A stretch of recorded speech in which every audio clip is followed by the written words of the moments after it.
यारा वेखना बुआ ते ग्रिल किड्डा सोहना है। हाँ जी। मेरी सलाह है कि बाबू नूं बोचर बोचर ला के ले लईए। आओ फिर चलो।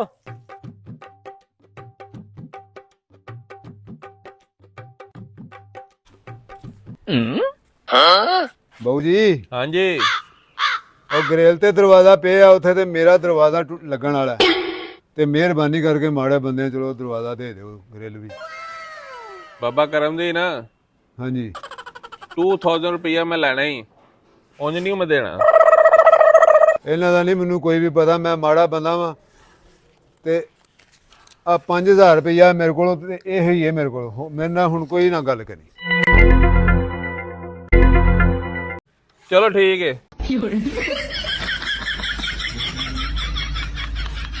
ਬਾਬਾ ਕਰਮਦੀਨ, ਤੈਨੂੰ ਇਹ ਪਤਾ ਵਾ ਕਿ 2000 ਕਿਹਨੂੰ ਕਹਿੰਦੇ ਨੇ? ਨਹੀਂ ਮੈਨੂੰ ਨਹੀਂ ਪਤਾ ਯਾਰ। ਉਹ ਬਾਬਾ ਇਹ 2000 2000 ਨੂੰ ਕਹਿੰਦੇ, ਤੁਸੀਂ 5000 ਫੜਾ ਕੇ ਆ ਗਏ ਜੇ।